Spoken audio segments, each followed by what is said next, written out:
우리 함께 하나님 말씀 보겠습니다. 오늘 하나님께서 우리에게 주시는 말씀은 요나서 1장 말씀입니다.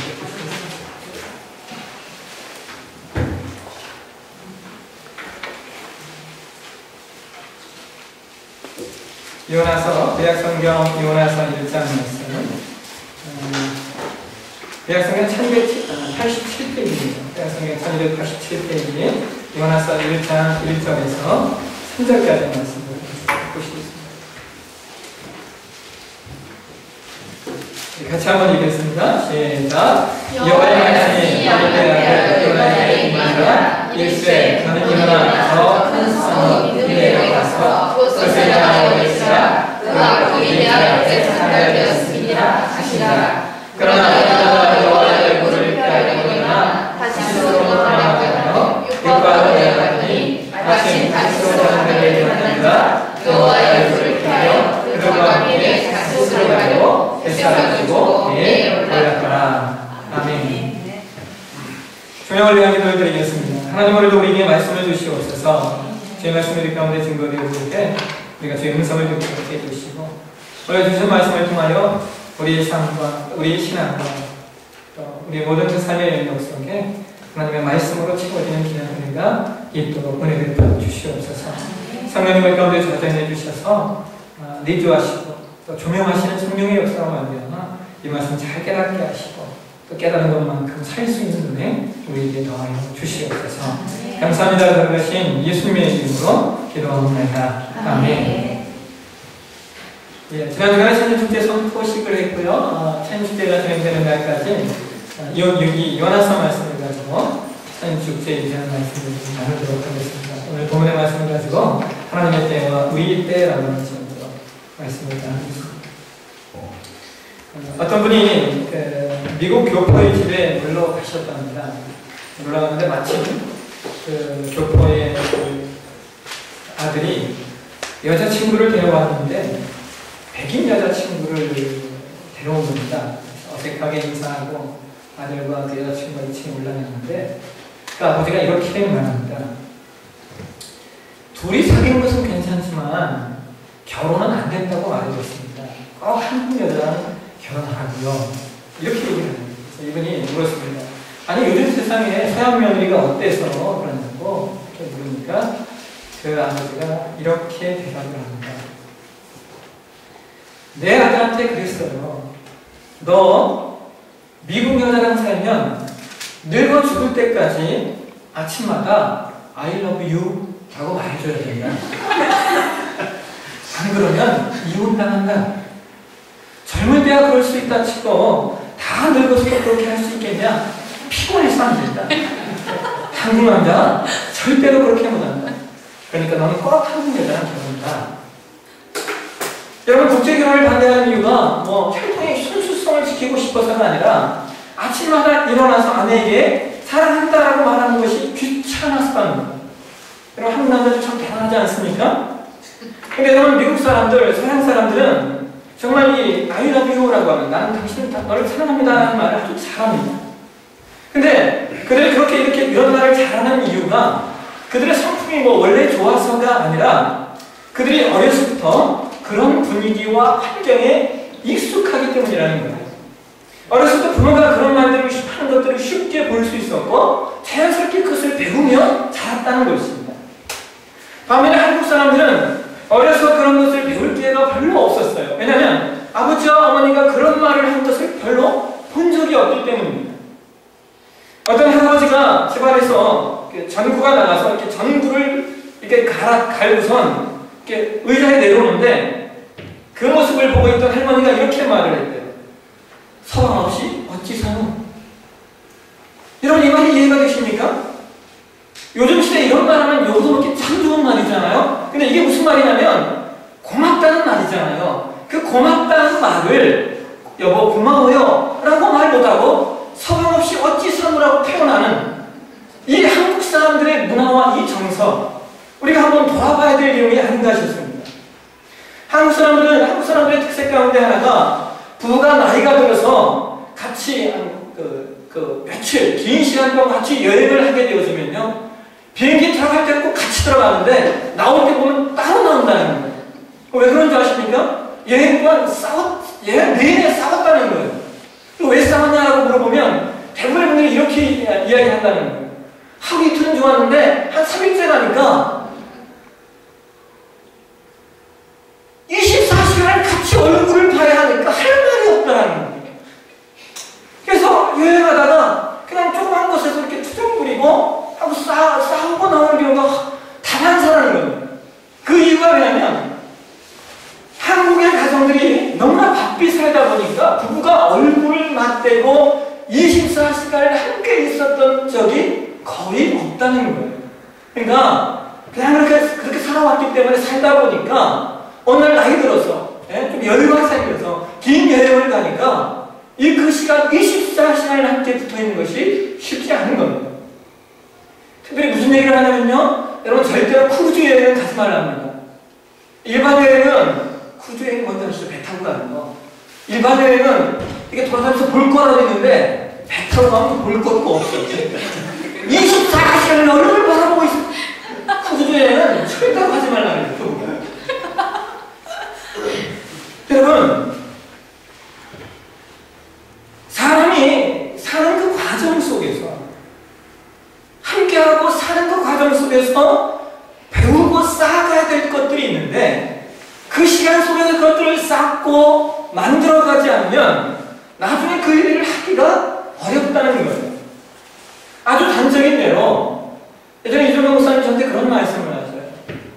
우리 그 여성들이 젊어서 그 굽이 높은 구두를 신어보지 않으면 절대로 나이 들어서 굽이 높은 구두를 신지 못한다는 거예요. 그러니까 젊었을 때 굽이 높은 구두를 신어봐야 나이 들어도 그 높은 구두를 신을 수 있다는 것이죠. 여러분, 우리가 시간 속에서 그때에 맞게 배워야 할 것들이 있고 경험해야 될 것들이 있고 또한 쌓아가야 하는 것들이 있습니다.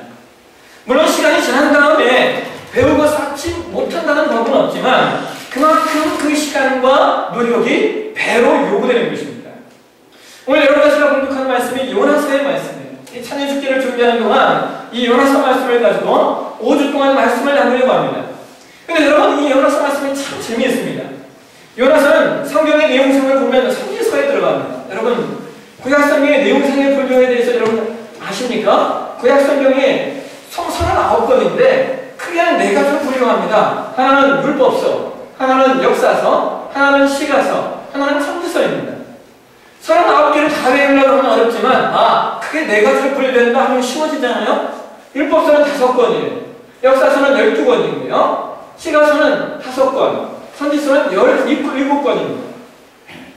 그러니까 이 요나서는 선지서니까 어디에 들어갑니까? 이 선지서에 들어가요. 선지서에.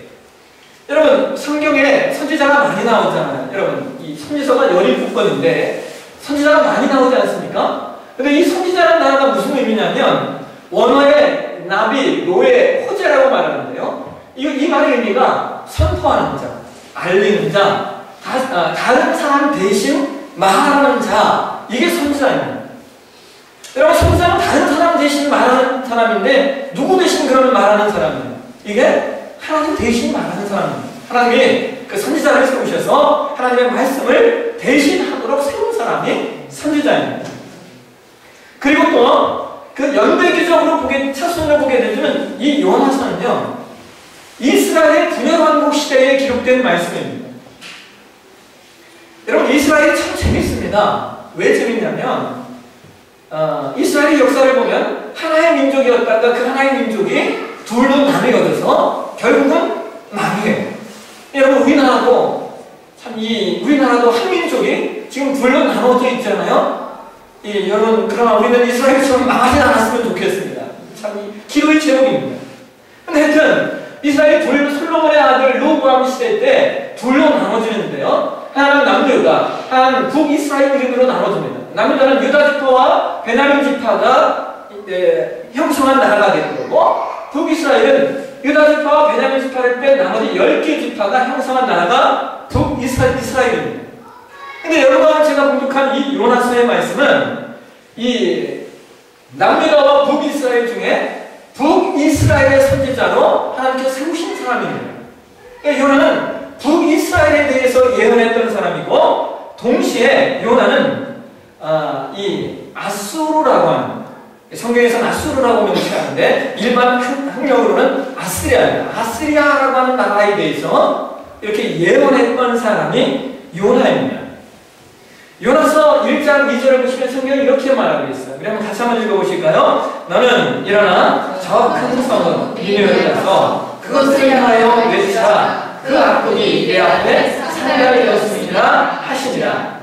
여러분, 여기 이 니느웨라고 하는 이것이 아시리아의 수도입니다. 그러니까 지금 하나님이 요나에게 말씀하시길 너는 아시리아의 수도인 니느웨에 가서 외쳐라라고 말씀하시는 겁니다. 여러분, 당시 아수르의 수도 니느웨는 대단히 큰 성읍이었습니다. 얼마나 그 성읍이 컸던지 요나서 3장 3절을 보시면은 요나가 그 성읍의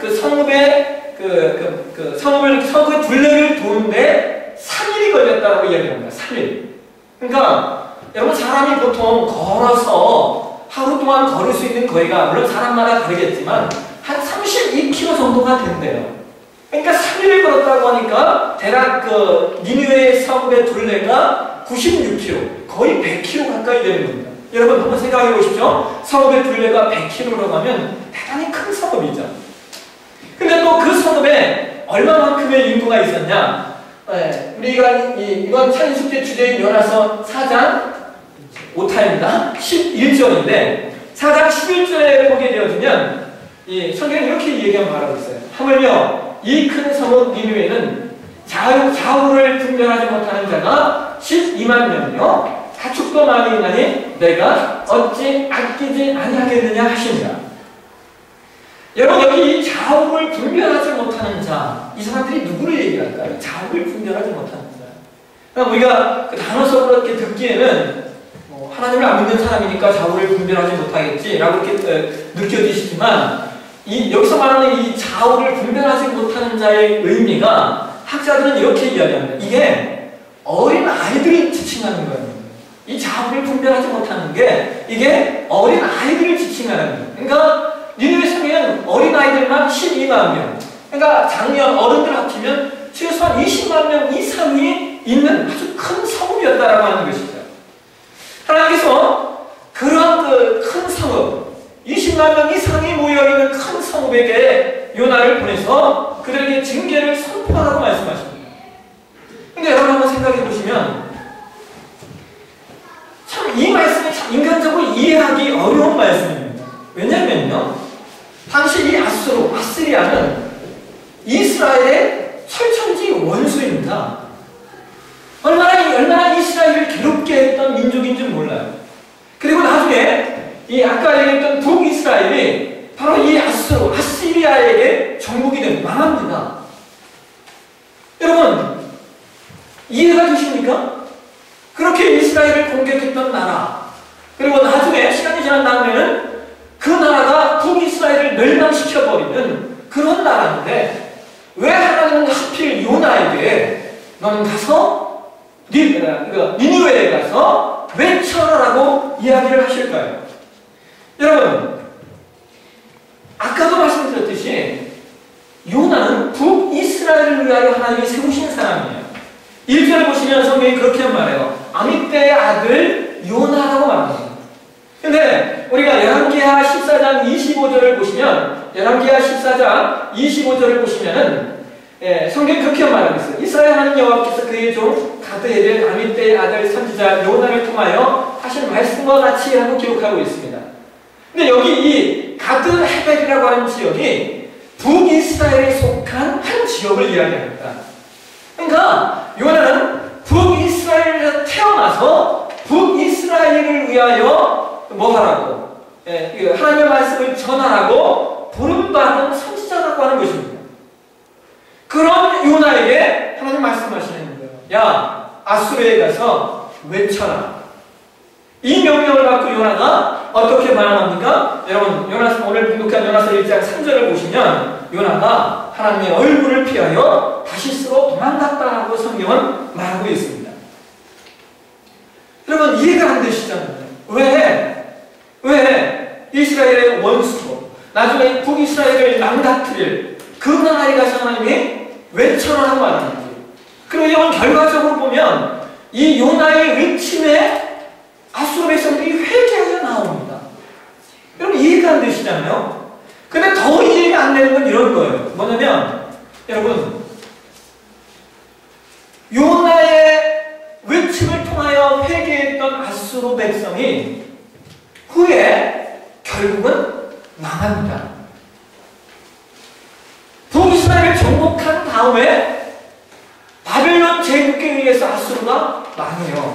이 내용을 누가 예언하냐면 나홈 선지자가 아수르의 멸망을 선언하고 예언하고 있는 말씀이 나홈서예요.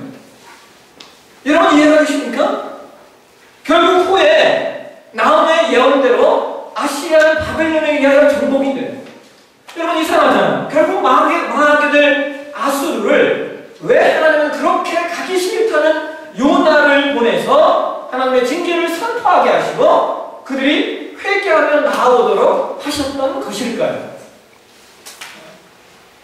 여러분 구약성경에 이 오늘 말씀과 유사한 말씀이 한 군데 더 나오는 것이 있어요. 우리 함께 한번 창세기 15장으로 한번 가보실까요? 창세기 15장 우리 13절에서 16절까지의 말씀 우리 한번 같이 한번 읽겠습니다. 시작. 여호와께서 아브라함에게 이르시되 너는 반드시 알라 내 자손이 이방에서 대기되어 그들을 섬기겠고 그들은 400년 동안 내 자손을 괴롭게 하느니 그들이 섬기는 나라를 내가 승벌할지며 그 후에 내 자손이 큰 재물을 이끌고 나오리라. 너는 장수하다가 평안히 조상으로 돌아가 장사될 것이요 내 자손은 400년에 이 땅으로 돌아오리니 이는 아무리 족속에 들어가지 아직 가득 차지 아니함이라 하시더니. 여러분 이 말씀 기억하시죠? 이 말씀은 하나님께서 아브라함과 언약을 맺으면서 주신 말씀입니다. 근데 하나님 아브라함이 뭐라고 말씀하시면 너의 후손이 이방인의 객이 되는데요. 그리고 그 기간을 400년이라고 말씀하십니다. 여러분 이 시기가 어떤 시기입니까? 이스라엘 백성이 애굽에서 있었던 시기를 이야기하는 거예요. 나중에 야곱과 그의 후손들이 요셉을 통하여 애굽 땅에 들어가서 400년 동안 거하다가 그 후에 400년이 지난 다음에 하나님은 이스라엘 백성들을 애굽에서 출애굽시키십니다. 이렇게 시작된 애굽 생활이 400년 동안 지속이 되고 하나님께서 약속하신 시간이 되자 이스라엘은 출애굽의 역사를 맞이하게 됩니다. 근데 여러분 한번 생각해 보십시오. 하나님의 목적은 이스라엘 백성이 가나안 땅에 사는 거예요. 그렇다면 그냥 가나안 땅에 딱 그냥 여기 그냥 살아 하시면 되잖아요. 뭘 하고 애굽 땅에 들어가야 되고 거기서 400년의 시간을 보내야 되냐는 거예요.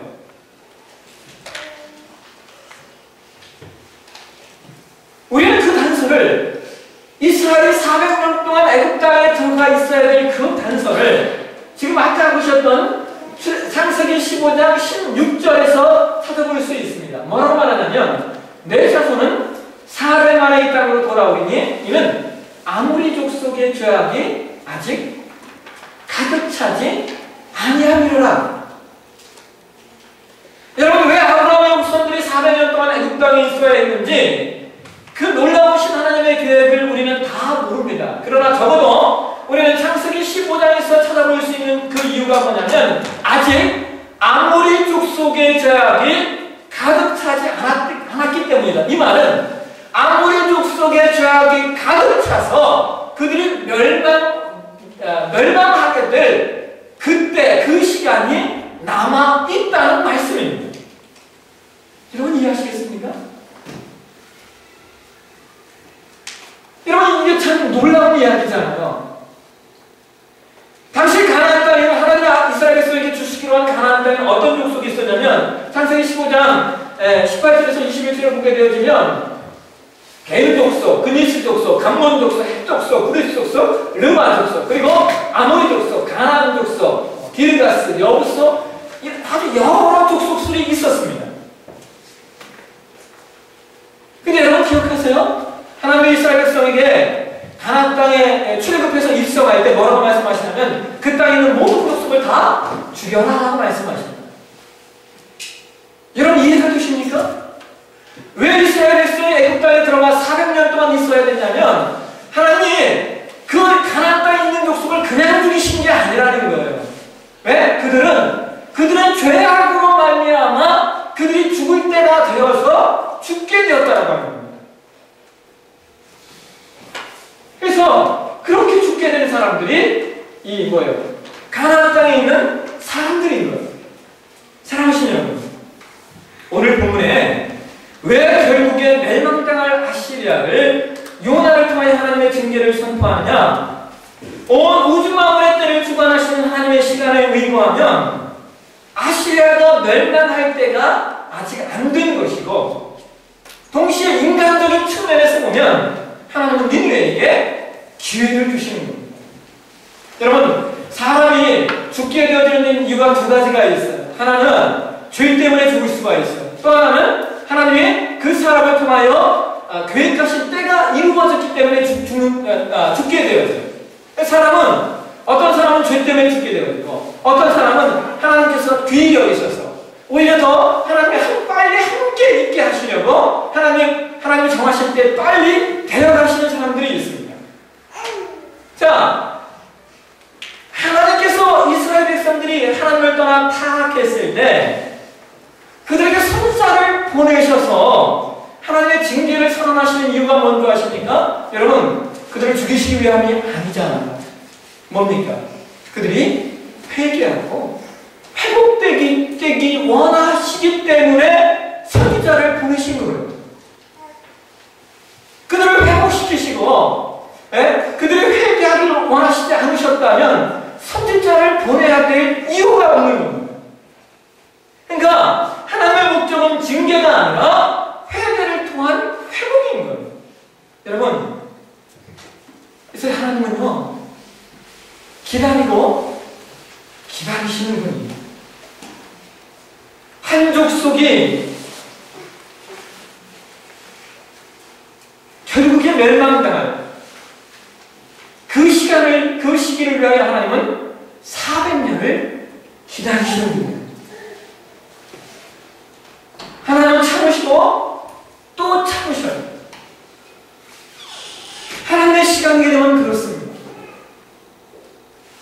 하나님의 시간의 개념이라고 하는 건 하나님은 영원하셔요. 하나님의 모든 시간의 계획들이 하나님의 손 안에 있어요. 그런데 인간은 오로지 볼 수 있는 것이, 여러분, 인간은 오늘밖에 없습니다. 오늘. 여러분, 과거의 시간을 우리가 살 수 있나요? 여러분, 미래의 시간을 사실 수 있어요? 인간은 내일을 끌어당겨 오늘을 살고, 오늘을 그냥 어제로 흘려보내는, 인간의 시간 개념은 오로지 지금밖에 없어요. 인간은 몇백 년의 시간을 볼 수도 없고 헤아릴 수도 없습니다. 오로지 지금 현재 이때를 살고 있는 것이 인간이에요. 여러분, 제가 어제 뉴스를 보니까 그런 내용이 나오더라고요. 북한이, 우리나라 국방부 장관이 그런 얘기를 했어요. 북한이 내국 문제 때문에 우리나라를 타격할지 모른다. 모르겠습니다. 정치적인 속내가 없지 않아 있는 것 같은데 어쨌든 참 우리나라는 불안한 나라예요. 여러분, 1950년에 전쟁이 일어날 것을 알았던 분이 누가 있겠습니까? 그러나 그와 같은 비극이 있었어요. 그렇다면 오늘의 시간은 우리가 할 수 있는 것이 무엇일까요? 그것은 여러분, 혹시라도 하나님께서 참으시는 중에 그 기한이 다하여 임하게 될 징계의 시간이 되지 않도록 나는 내가 할 수 있는 일을 오늘 하셔야 된다는 거예요. 뭐 언제인지는 모르겠지만 여러분 기억하시죠? 소돔과 고모라 성이 멸망할 때 아브라함이 하나님께 그런 말 하잖아요. 하나님, 의인 50명, 40명, 20명, 10명 그러잖아요. 하나님 이렇게 말씀하셨어요. 야, 소돔과 고모라 성에 의인 10명만 있어도 내가 그 땅을 멸하지 않겠다. 여러분, 중요한 건 저와 여러분의 시대에 우리가 그 의인 10명 중에 한 명이 되는 거예요. 한 명이 되면 되는 겁니다. 내가 그 의인 한 명이 되어 하나님의 징계의 때를 연장하고 또 그 의인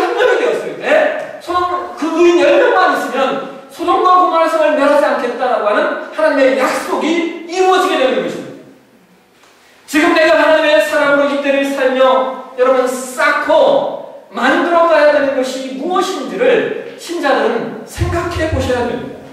여러분, 지금 쌓아가야 될 것들, 지금 만들어가야 될 것들, 지금 채워가야 될 것들을 채워가지 않으면 여러분 나중에 어려울 수도 있고 어쩜 기회가 오지 않을 수도 있습니다.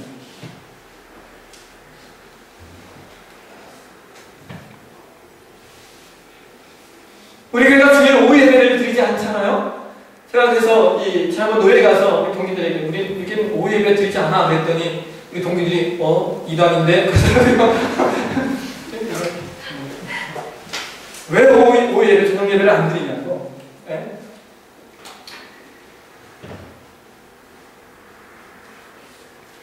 근데 제가 가끔 어떤 생각을 하냐면 여러분 이런 생각을 해요. 우리가 주일 오후 예배 저녁 예배 드리지를 않는데 그러면 우리 성도님들이 그 시간을 예배 드리는 것만큼 그렇게 존귀하게 그렇게 귀하게 보내실까? 그런 생각을 제가 해봐요.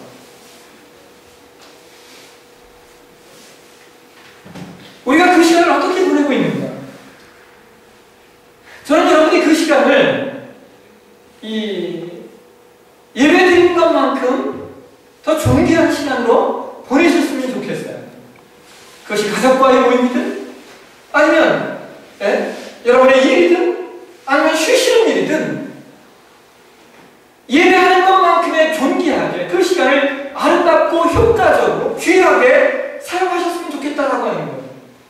마찬가지예요. 여러분 수요일에도 마찬가지고 금요일에도 마찬가지예요. 여러분 그 예배하는 것만큼의 그 시간들을 만약 예배를 못 나오시고 기도에 못 나오시면 그 시간들을 그것만큼의 존귀한 시간으로 보내셔야 돼요. 만약 그 시간에 일을 하셔야 된다면 여러분 더 열심히 일을 하십시오. 만약 여러분이 그 시간에 자녀를 돌보신다면 더 자녀들과 함께 존귀한 귀한 시간을 보내셔야 되는 거예요. 왜요? 예배하는 것만큼의 귀한 시간이 되셔야 되니까요.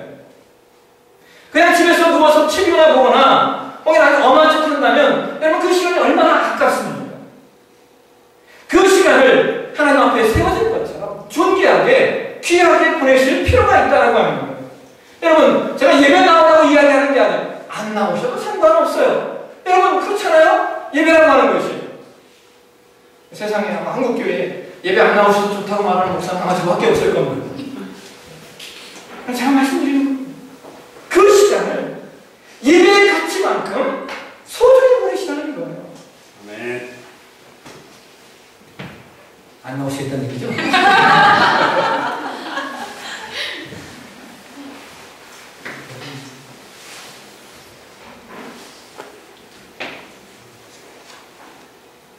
우리가 이 땅을 살면서 여러분 지금 해야 될 일이 있습니다. 지금 하지 않으면 안 될 일이 있어요. 왜냐하면 우리의 때가 영원하지 않기 때문이에요. 여러분 전도도 마찬가지예요. 여러분 우리가 이 땅에서 우리에게 허락되어진 시간 속에 우리가 할 수 있는 신자로서의 가장 아름다운 일이 전도예요. 왜냐하면 여러분 천국 가면 전도를 못합니다. 천국 가서 전도하시는 분 있으시겠어요? 전도는 오로지 이 땅에서만 이 땅에서만 할 수 있는 일이에요. 우리가 천주제를 준비하고 있어요. 앞으로 5주의 시간이 남아있습니다. 4주의 시간이 남은 거죠. 여러분 하나님이 여러분과 저에게 이 땅에서 할 수 있는 일들 그 일을 저와 여러분에게 맡기셨어요. 지금 이때에 그 일을 할 수 있는 저와 여러분이 해주셨으면 좋겠습니다. 지금 하지 않으면 못해요. 지금 하지 않으면 그 시간이 다시 우리에게 오지 않습니다. 올한해 2010년 한 해를 돌아보면서 우리가 하나님 앞에 한 생명 찾아갈 수 있는 이 땅에서 지금 우리 때에 할 수 있는 일을 믿음으로 할 수 있는 저와 여러분이 되셨으면 좋겠습니다. 이 축복을 사는 저와 여러분 되시길 주의 이름으로 축원합니다. 기도하겠습니다.